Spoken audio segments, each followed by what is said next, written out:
What happens when we take our last breath? Is death truly the end of the journey, or does something more profound await us? For centuries, humanity has wrestled with this question, searching for answers in the realms of religion, philosophy, and spirituality. Some say that death is a final goodbye, a simple transition into nothingness. Others believe that our souls embark on a journey into a realm beyond this one, a place of judgment, rebirth, or eternal peace. But what if the truth is far stranger and more mysterious than we could ever imagine? In this video, we'll explore the most profound question of all: what happens to your soul after death? Through the lens of ancient wisdom, spiritual teachings, and modern understandings of consciousness, we will peel back the layers of the great mystery that lies beyond the physical world. Are we bound to reincarnate, endlessly cycling through lifetimes? Or do we ascend to a higher plane of existence, where we are judged or liberated? Is the soul eternal, or does it fade into oblivion? We'll explore stories of near-death experiences, ancient texts, and mystical traditions to uncover the different perspectives on the afterlife, each offering a unique answer to this age-old question. But be warned, this journey may not give you the answers you expect. For the more we explore the mysteries of the soul, the more we realize that perhaps death is not an end at all, but a transformation. Are you ready to take a journey beyond the veil? Let us begin. Throughout history, nearly every culture has had its own beliefs about what happens after death. From the ancient Egyptians to the mystical teachings of the Eastern religions, humanity has long sought to understand the fate of the soul after the body ceases to function. And while each culture has its own interpretation, the theme of life after death resonates deeply with the human experience. In ancient Egypt, death was seen as a transition into an eternal afterlife, where the soul would embark on a journey through the underworld. The Book of the Dead, a collection of spells and prayers, was designed to guide the soul through this perilous journey. The soul's fate was determined by the weighing of the heart against the feather of Ma'at, the goddess of truth and justice. If the heart was heavy with sin, the soul would be devoured by Amit, the Demoness. But if it was light, the soul would continue on to the field of reeds, a paradise of eternal peace and contentment. In ancient Greece, philosophers like Plato believed in the immortality of the soul. In his work Phaedo, Plato explores the idea that the soul is eternal and that death is simply a liberation from the body, which serves as a prison for the soul. According to Plato, the soul's journey doesn't end with death, it is instead released to enter a higher realm of existence, where it can achieve enlightenment. The idea of reincarnation, or the cycle of rebirth, has been a central belief in Hinduism, Buddhism, and other Eastern philosophies for thousands of years. In these traditions, the soul is seen as eternal, moving from one body to another in a cycle of life, death, and rebirth. The actions or karma of each life shape the soul's journey in future incarnations. The goal of these traditions is to break free from the cycle of samsara, birth, death, and rebirth, and attain moksha, or nirvana, states of liberation and enlightenment, where the soul is freed from the cycle of reincarnation. In the Western world, Christianity introduced the concept of judgment after death. According to Christian belief, the soul is judged by God and sent to either heaven or hell based on the choices made during life. Heaven is seen as a place of eternal bliss and communion with God, while hell is a place of eternal punishment and separation from the divine. This view of the afterlife has influenced Western thought for centuries and has shaped many cultural attitudes toward death and the soul. However, despite the variety of perspectives, one thing remains clear: the question of what happens to the soul after death has always been a deeply personal and philosophical inquiry, touching on our deepest fears and hopes about life, meaning, and existence itself. As we explore the question of what happens to the soul after death, we must first consider the nature of the soul itself. What is the soul?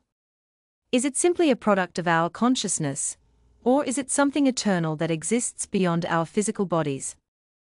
In many spiritual traditions, the soul is viewed as the essence of who we truly are. It is not confined to the physical body, but exists in a higher, non-material realm. The soul is often thought to be a spark of divine energy, a fragment of the universe's greater consciousness, temporarily inhabiting a physical form to learn, grow, and experience life. In this view, death is not the end of the soul's journey, but rather a necessary step in the soul's evolution. But what happens to the soul after death? If we subscribe to the belief that the soul is eternal and continues its journey after the body's death, we must ask, what forms might this journey take? One possibility is that the soul enters a higher plane of existence, transcending the limitations of the physical world. This is a central idea in many mystical traditions, including those of Kabbalah and Sufism. In these teachings, the soul is believed to ascend to a spiritual realm, where it reunites with divine consciousness and attains a state of pure, unblemished existence. In this view, death is seen not as a final end, but as a return to the source. However, other traditions, such as those based on reincarnation, believe that the soul undergoes a continuous cycle of birth, death, and rebirth. In Hinduism, Buddhism, and Jainism, the soul is believed to carry with it the karma actions and consequences from its previous lives. The quality of the soul's actions determines the nature of its next incarnation. Reincarnation, then, is not a process of permanent rest but an ongoing cycle of growth and learning. But what about the experience of the soul during the time between physical death and rebirth or ascension? Many people who have had near-death experiences report a sensation of floating above their bodies, traveling through a tunnel toward a bright light, and encountering deceased loved ones or spiritual beings. These experiences have been described as a glimpse into the afterlife, where the soul leaves the body and enters another realm of existence. It's also worth noting that many near-death experiences report a profound sense of peace, love, and connection during these experiences. This suggests that the transition from life to death, though mysterious, is not necessarily one of fear or suffering. Instead, it may be an experience of liberation, a shedding of the burdens of the physical world, and an awakening to a greater reality. The question of what happens to the soul after death also raises the issue of consciousness. If the soul is eternal, does it retain its memories, its identity, and its individuality after death? Or does it merge back into a greater cosmic consciousness, losing its sense of self in the process? Many spiritual traditions suggest that the soul retains its identity even after death. In this view, death is not an erasure of the self, but a transformation of the soul's state of existence. The soul may undergo a period of reflection, judgment, or purification, but it ultimately continues on its journey, carrying with it the experiences and lessons of previous lives. In Eastern traditions, the concept of karma plays a significant role in the soul's journey after death. The actions and choices made during one's lifetime are believed to influence the soul's future experiences. This is often viewed as a form of spiritual growth, where the soul learns and evolves through its experiences. The goal is not just to accumulate good karma, but to achieve enlightenment, breaking free from the cycle of birth and rebirth. In Western religious traditions, the concept of judgment plays a central role. Christianity, for example, teaches that the soul is judged by God after death, determining whether it will spend eternity in heaven or hell. This judgment is often seen as a reflection of the choices made during life. If the soul has lived in accordance with divine will, it is granted eternal bliss in heaven. If not, it faces eternal separation from God in hell. But what about those who do not believe in God or follow a particular religion? Many people today believe in a more universal form of spirituality, one that transcends religious doctrines. In this view, the soul is not judged by an external force, but undergoes its own process of self-realization and growth. The afterlife is not a destination, but a continuation of the soul's journey toward understanding, healing, and wholeness. Interestingly, some modern scientific perspectives are also exploring the possibility that consciousness may continue after death. While this remains a highly controversial subject, some researchers have proposed that consciousness is not confined to the brain, but may exist in a non-material form. This has led some to speculate that consciousness could survive the death of the body, suggesting that the soul might not be an abstract concept, but a real, enduring part of human existence.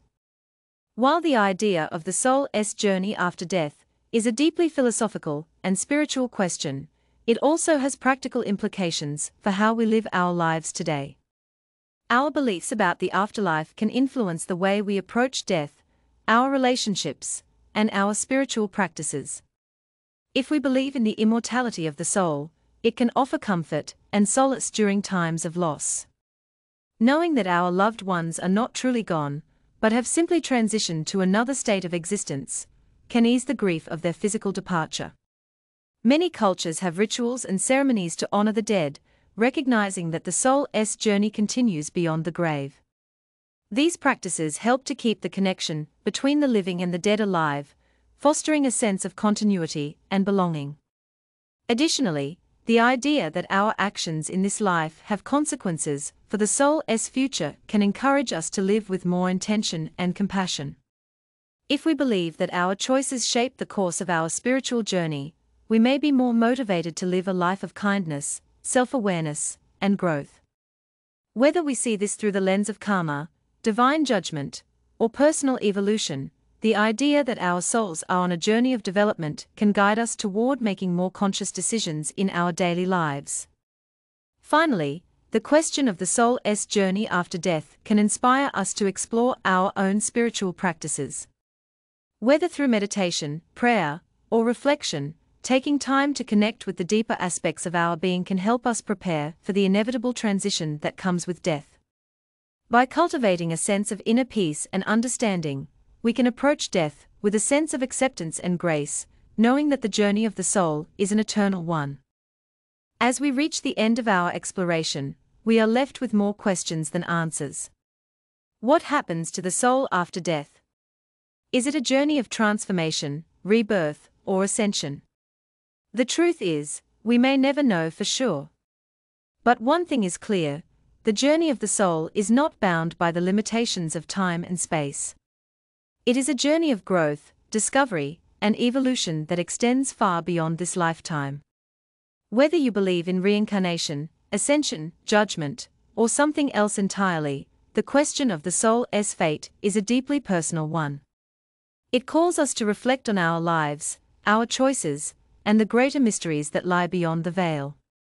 So, as you ponder the fate of your own soul, remember this: death is not an end, but a continuation of the journey.